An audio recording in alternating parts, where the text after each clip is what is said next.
चलो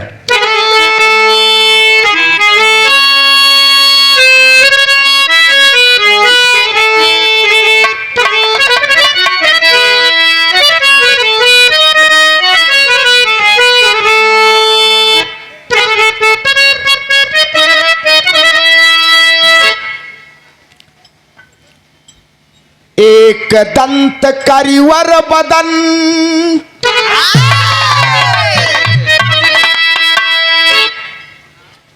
गौरी पुत्र गणेश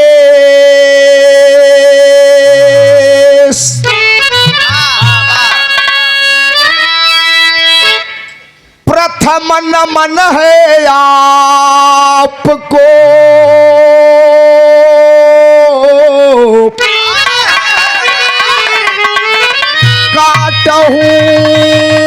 काटहूं सकल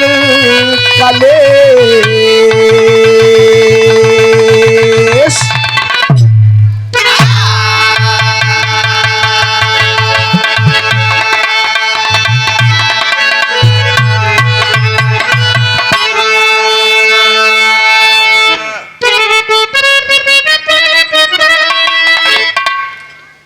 बैठ शारदे कंठ पे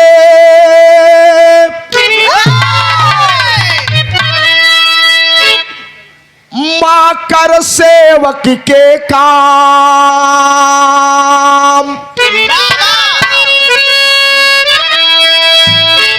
जो कुछ सज्जन गण जुटे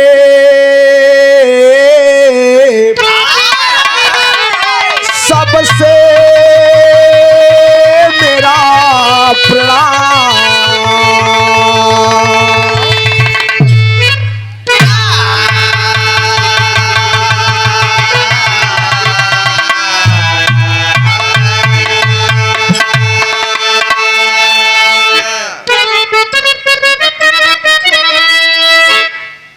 गुरु मूरत मुख चंद्रमा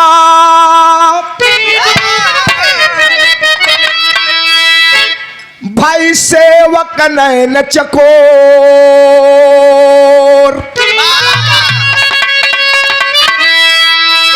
अष्ट पहर निरखत फिरूं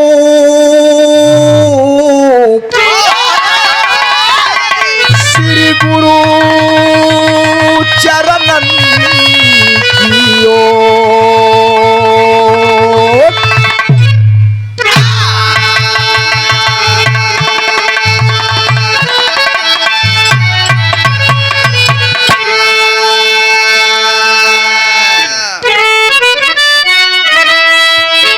हमें चिंता नहीं उनकी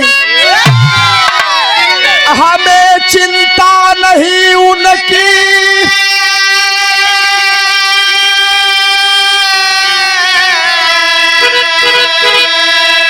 उन्हें चिंता हमारी है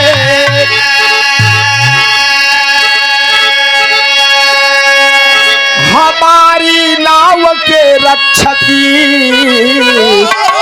सुदर्शन चक्रधारी है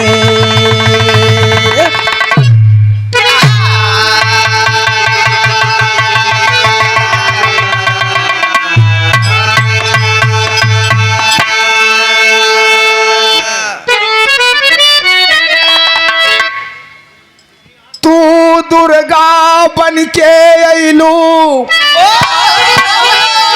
तोहरा बलबीर चलावत भाला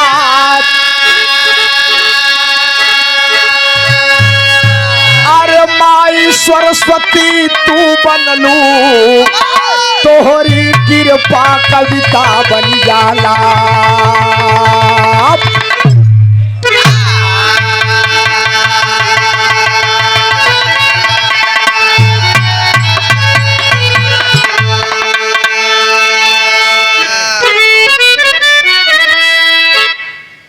गुरु वशिष्ठ लग जाय के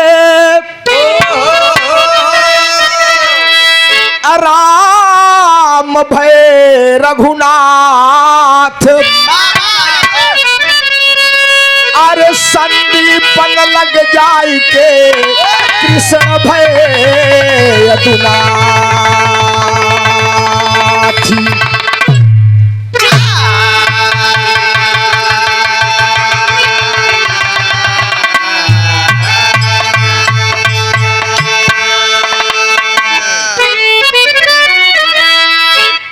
गिरि समगले समगले नीलवर्णम गोविंदाधिरूढ़ं गुणातीत रूपम भवम भास्करम भस्मनाभूषितांगम भवानी कलत्रम भजे पंचवक्तम।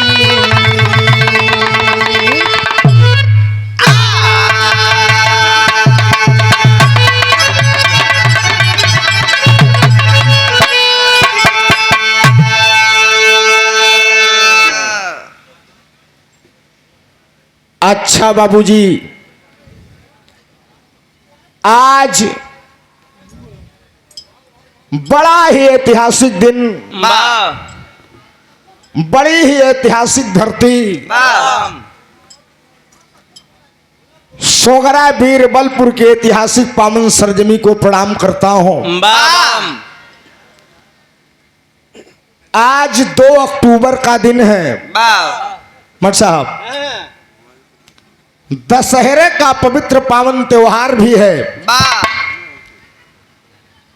राष्ट्रपिता बापू महात्मा गांधी जी की जयंती एवं लाल बहादुर शास्त्री जी की जयंती भी है। विगत वर्षों की भांति इस वर्ष भी दिन में शानदार दंगल का आयोजन एवं रात्रि में शानदार जवाबी बिरहा का आयोजन। माँ वसुंधरा की गोद में बैठे हृदय सम्राट श्रोता बंधु, बूढ़े बुजुर्ग, नौजवान साथी, जहां तक मेरी आवाज जा रही है, पूजा की योग्य मेरी माताओं, सम्मान की योग्य मेरी बहनों एवं परमात्मा की फुलवारी के छोटे नन्हे मुन्ने कर्णधार बच्चों, मैं बिरहा गायक Rakesh Yadav and party, gram सभा भईपुर, ब्लॉक बहरिया, तहसील फूलपुर, जनपद प्रयागराज की पावन सरजमी से सबके श्री चरणों में कोट कोट प्रणाम, नमन, अभिनंदन एवं वंदन करते हैं। और बगल के मंच पर आज की हमारी सहयोगी गायिका, बिरहा जगत की बड़ी ही सुंदर सुशील बिरहा गायिका आदरणीय चंचल यादव जी गाजीपुर की धरती से चल कर आई हैं। आपका भी तहे दिल से हार्दिक स्वागत, वंदन, अभिनंदन है। हमारे बीच में विराजमान धर्म के पिता बाबू चिंतामणि यादव पूर्व प्रधान जी, भावी ग्राम प्रधान प्रत्याशी बड़े भाई राजेश यादव बिल्डर साहब, और वीरेंद्र यादव क्षेत्र पंचायत सदस्य बीडीसी महोदय, भावी जिला पंचायत प्रत्याशी बड़े भाई कपिल यादव जी, और समस्त भावी जनप्रतिनिधि और वर्तमान जनप्रतिनिधि के चरणों में मैं प्रणाम करता हूं, नमन करता हूं। इस समय माहौल उत्तर प्रदेश के बड़ा गड़बड़ चलत बा। कल हमार और प्रेमचंद भाई के बिरहा रहा बगई कला सहसों में।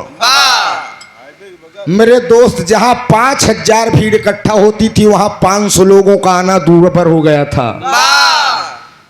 माहौल वही तनिक कहन रामचंद्र, ढेर कहन कीर्तनिया। चोर पूरे प्रदेश में क्यों पकड़ा नहीं जाता है? चोरी बराबर होत बा। अब पूरे जिला वाले टार चले ले भाई साहब, अगर साधारण मन चलब दुश्वार कह दिए यहाँ। अगर तेफाक से मैं ढोल ओल ला दे 2 पहिया से 1 बजे रात निकल गया, चोर चोर के 2-4 लाठी चमकाइन दे। मेरे दोस्त, आप सब धैर्य धारण कीजिए। होय वही जो राम रचि राखा, जवन किस्मत में बाऊ क्यों माई के लाल ले न पाई, और जवन जवैया बाऊ क्यों माई के लाल रोक न पाई, का जान ले। हमारे हिंदुस्तान की संस्कृति है, सभ्यता है बाबूजी। लोग कोई कार्य शुरू करने से पहले अपने आराध्य इष्ट देवी देवता की पूजा अर्चना विनती इबादत किया करते हैं। आइए आप सबको 5 मिनट माँ के चौखट की ओर लेकर चलता हूँ। बिरहा सुने वाले पंचों, आज दशहरा 9 दिन माई के नवरात्रि बड़े धुआंधार तरीके से पूरे भारतवर्ष में मनाई गई बाबूजी। तो आप सब कुछ जाना था, ज्यादा समय लेके जरूरत नहीं ना। वंदना का शुरुआत बा प्रिंसिपल साहब, लाइन दे के आवा।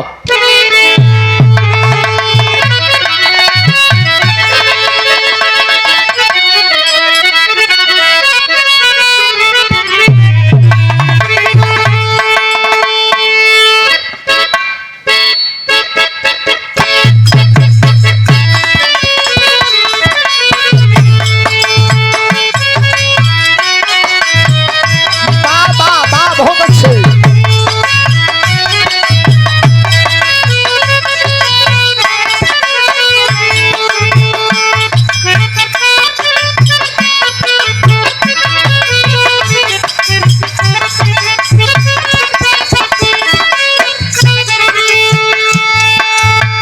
अरे जिया प्रिंसिपल साहब। मास्टर साहब एक लाइन गीत बजावत हैं, फिल्म का नाम बा बड़का भैया क्रांति।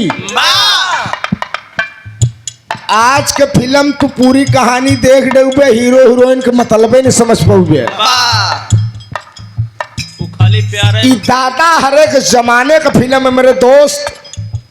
पहले गीत का मतलब निकलता था, अब गीत का कोई मतलब नहीं निकल रहा है। एक नायक नायिका के बीच की बात है। क्या मां साहब,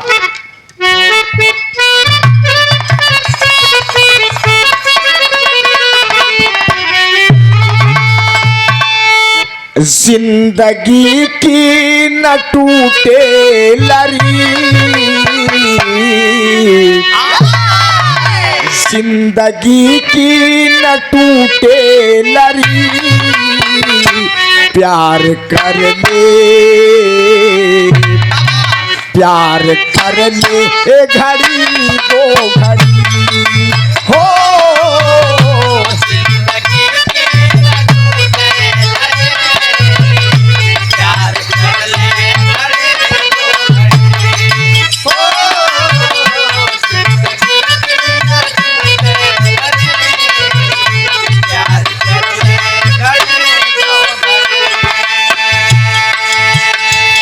तरस के लाइन बा, लेकिन बिरहा सुने वाले बाबूजी, बेटा ममता मई माँ के दरबार में जाकर माँ के कमलबद्ध चरणों में मस्तक टेक कर माँ से अरदास करता है कि माँ तू बड़ी दयालु है, सबको सब कुछ देने वाली है, तेरी महिमा बड़ी अनंत है माँ।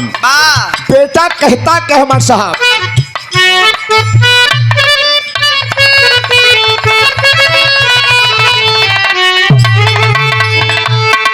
माँ की महिमा है जग में बड़ी, माँ की महिमा है जग में बड़ी, माँ से दुनिया, माँ से दुनिया को झुकना पड़ी हो। माँ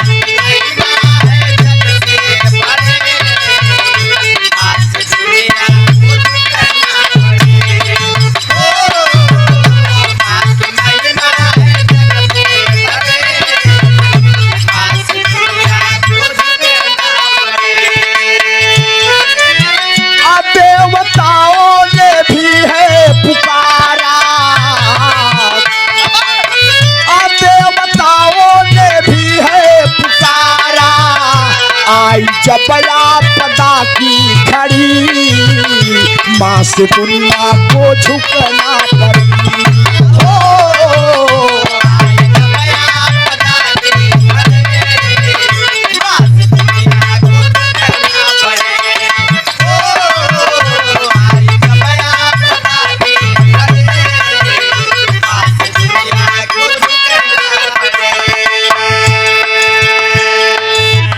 सम्मान की कड़ी में सुंदर पंखुड़ियों में गूथा हुआ पुष्पहार सादर 200 रुपए का पुरस्कार देकर सम्मानित किया गया। हमारे अभिभावक, हमारे गार्जियन बाबू शंकर यादव जी वाह मानवाधिकार के अध्यक्ष महोदय जिला जौनपुर की धरती से चरणों में प्रणाम है, नमन है। आप दीर्घायु हो, हमारा उम्र लेके जिया बाबू।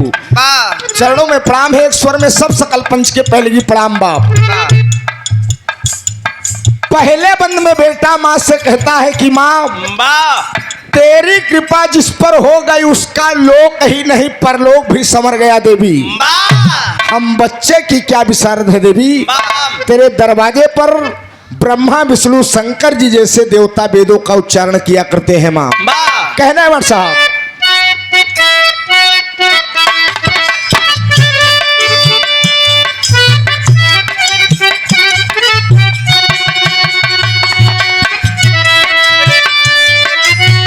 सो गए जब प्रलय काल में हरि, सो गए जब प्रलय काल में हरि, योग निद्रा के आगोश में। सो गए जब प्रलय काल में हरि,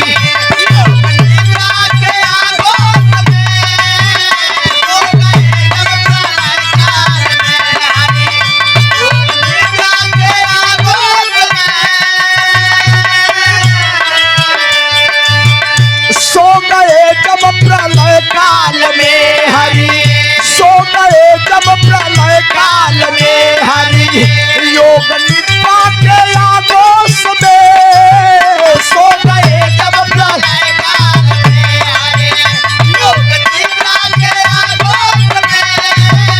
सो गए जब प्रलय काल में हरि, योग निद्रा के आगोश में। को मारन चले दो वसुर तबू, पीर को मारन चले दो वसुर तबू, पीर मधुकैटभ थे जो समय।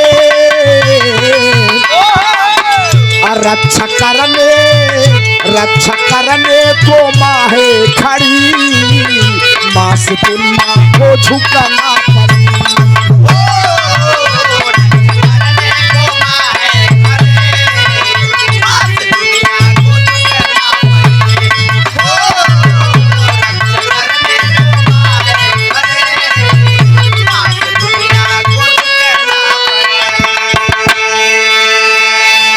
अगले बंद में बेटा माँ से कहता है कि माँ तेरी पूजा केवल हिंदुस्तान में ही नहीं माँ, 7 समंदर पार भी हुआ करती है। सबका मनाने का पुकारने का अलग अलग तरीका एवं तजुर्बा हुआ करता है। हम शेरा वाली, बीड़ा वाली, मैहर वाली के नाम से पुकारते हैं, लेकिन 7 समंदर पार तुझे मदर ऑफ मिनर्वा के नाम से पुकारा जाता है माँ। ए devout praise his mother that oh ma you are very kind, you have many names। कहना है हमारे साहब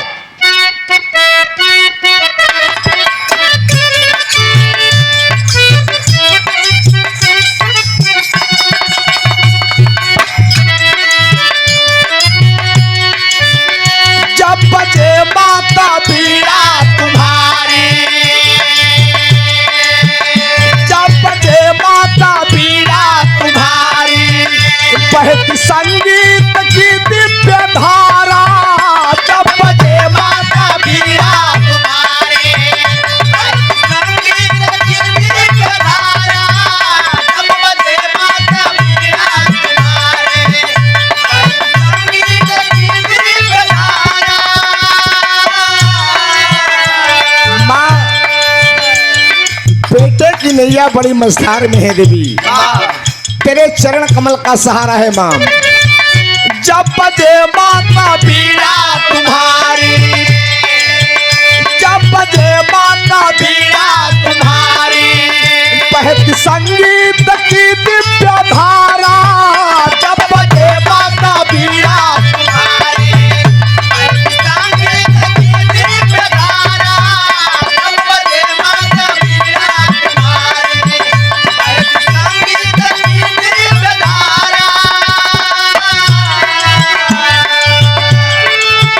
स्वर सुधा से रिझा दे सभी को,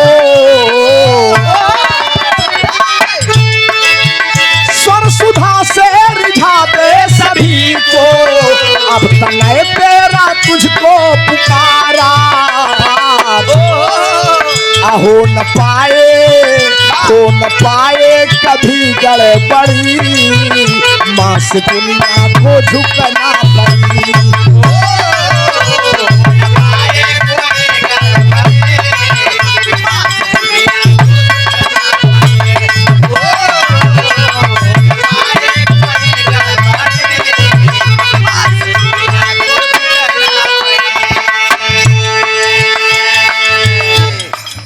बिरहा सुने वाले पंचों, माई का वंदना जितने करबा उतने कब्बा। वाह जाकी रही भावना जैसी, हर मूरत देखी तिन तैसी। वाह मन की तरंग मार लो बस हो गया भजन,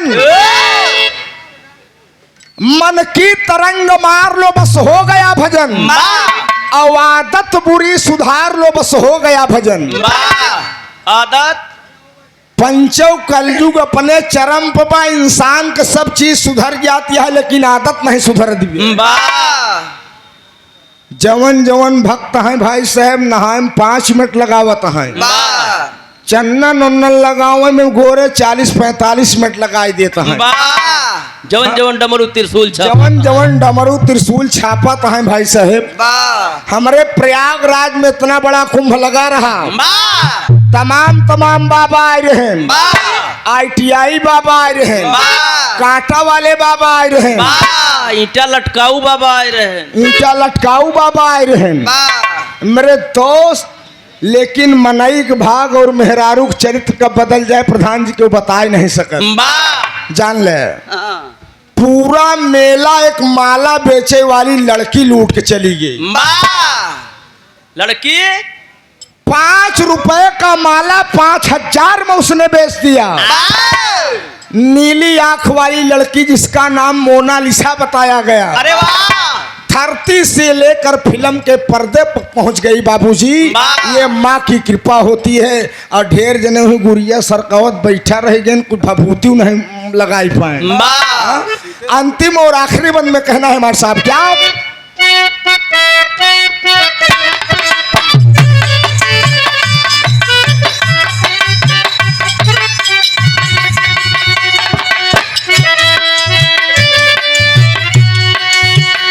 जैसे जिभिया पे पंधार के तू, जैसे जिभिया पे पंधार के तू, बैठ गवलू गजब के तराना। जैसे जिभिया पे पंधार के तू,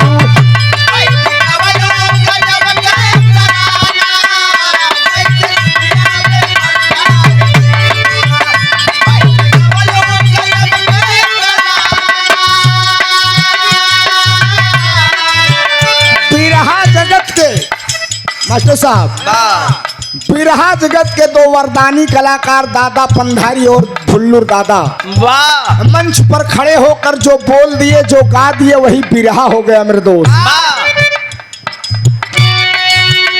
जैसे जिभिया पे पंधारी के तू, जैसे जिभिया पे पंधारी के तू, बैठ गवलू गजब के तराना।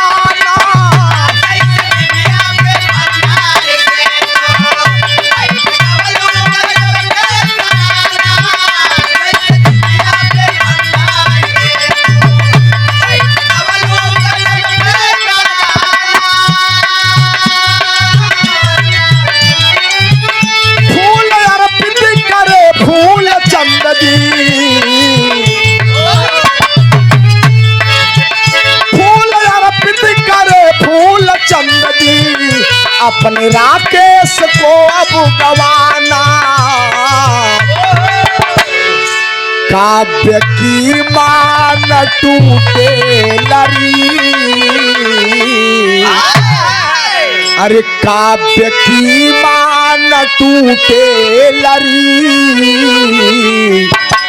माँ से दुनिया को झुकना पड़ी।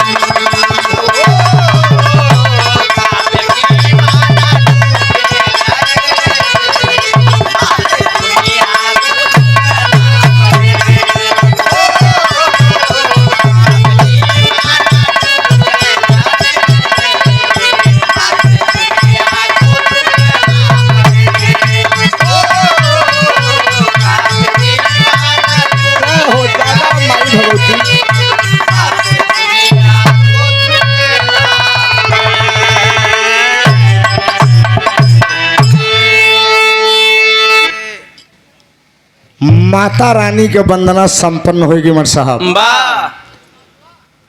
एक आध लाइन कोनो धुन ऐसे झटकम बजाए के आई जा, एक छोट से लोग गीत गाई दे, फिर आप सब आदरणीय चंचल यादव जी से गीत का आनंद लेंगे।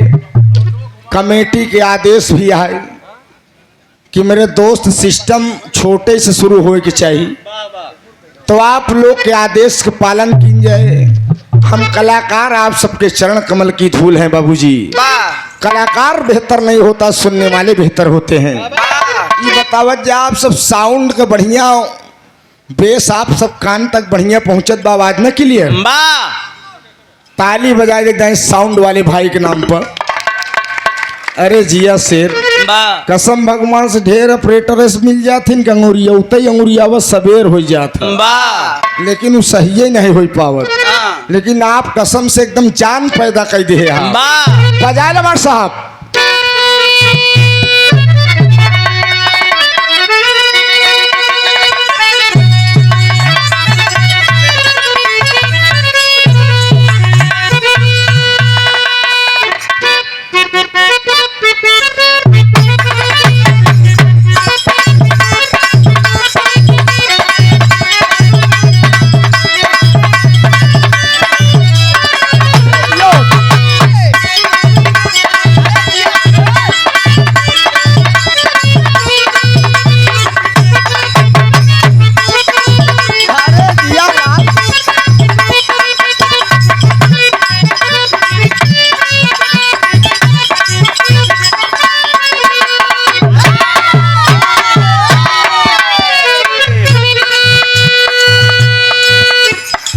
क्या बात है, देखन में छोटा लगे घाव करे गंभीर। अबे भोजन से इनकर भेंट नहीं भाई बे, डायरेक्ट आए कार्यक्रम से। हमका यार कमल ये ठेकेदारी वाला काम हमका कम जमत है। हमका बेटवा लेट हो तो कहन अब मानी बात जंजाल हो तो आज कौनो कलाकार खाली न है क्योंकि सेवा करे चला गए। हम कहा जाके चला है वो लड़की कैम करन भाई। अरे तो लड़की कैम जाए से इनका ज्यादा मजा मिला था। हाँ जितना अब ससुर गेहूं में घुनना उतना बिरहा लोग गीत में धुन हो गए भैया। भैया अगर ना गावा जाए थे न रे यार जो उन कलाकार बुला रहा मजा नहीं यार नहीं है। मास्टर साहब एक लाइन गीत बजावत है, कोनो दुल्हनी के दुल्हा धोखेबाज बकमल। दुल्हनिया से कहा सुना मैडम कहीं का बात है, कहन तू 5 मिनट रुकी रहा बस बीका सराय से एक बीरा पान खाए खमामत ही। अब बाबूजी लौंडा चल दे मास्टर साहेब चल दे बीका सराय बाजार में पहुंचा, बढ़िया पान लगवा वही बगलिए 4 जने बैठ के दहला फकड़ खेलत रहा और पान खाए चूना चाटत वही दहला पकड़ देख लग। देखा देखा 2 घंटा बीत के दुल्हनिया कहेस कि सराय बीका कहती सोकरा कहती 5 मिनट कितने कहा थी। बाबूजी फिर डबलियाए फिर एक बीरा पान लगवाए। सोचे से यार बड़ा विलम्ब हो तो दुल्हनिया से कहे 5 मिनट न होते ही ससुर 2.5 घंटा बीत गए।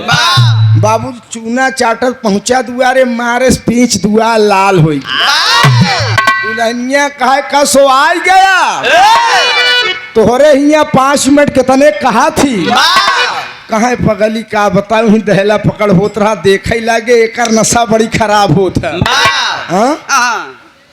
कहन हम सोचा तोहरे हिया 2.5-3 घंटा 5 मिनट कहा थी। अरे तू धान एकदम लोट पोड़ गया हम तू जितना धोखेबाज हा न।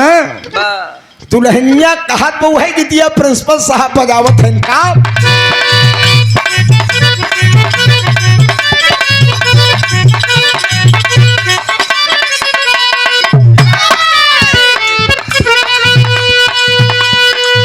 खा के पान जन जान तुम्हारा हो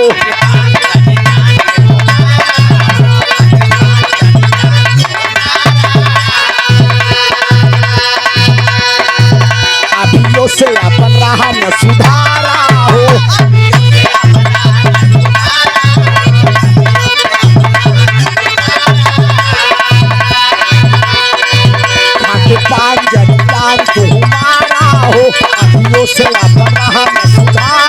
हो तोहरा न बाटे तनिको लाज राजऊ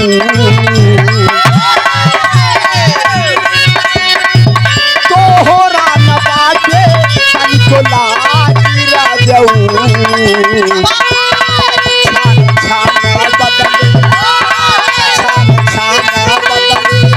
तोहरो मिजाज राजऊ उड़न बाज राजऊ धोखेबाज राजऊ छान छान बदले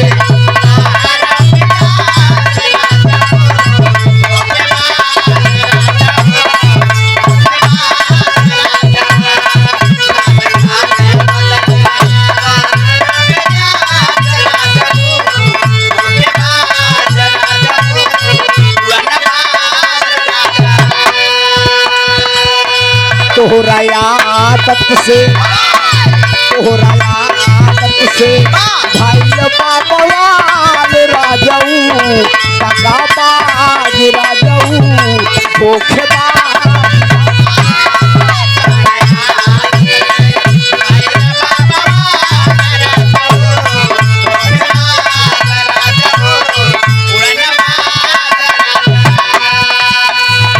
बड़ा ही आशीर्वाद रूपी पुरस्कार आया है बाबूजी।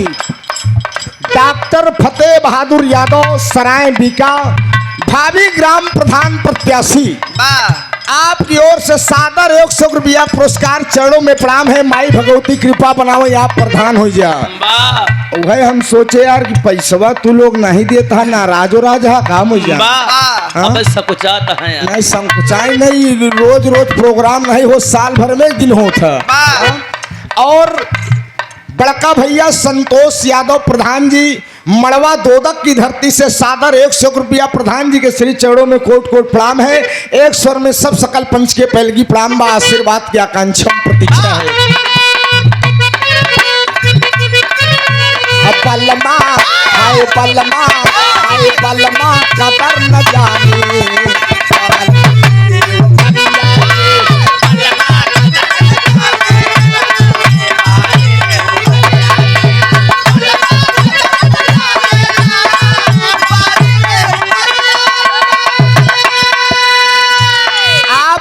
ताली बजाकर इनका स्वागत करेंगे।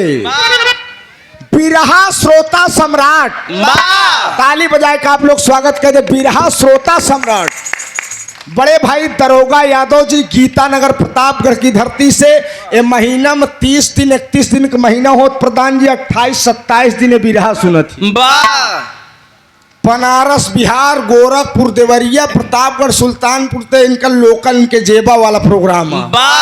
बाकी घरवा काम कैसे होता? अरे यार अशोक भाई लड़कियां सब एकदम जवान है बढ़िया बढ़िया पोस्ट पर कमाता है। दरोगा बिरहा सुने फिलिए फ्री है। हाँ इस सादर 200 रुपया पुरस्कार माई भगवती कल्याण करे खूब बढ़िया तरक्की करा दरोगा भाई। कबले जोगा के राखी अरे कबले जोगा के राखी बलमा हाय बलमा हाय बलमा कदर न जाने ताली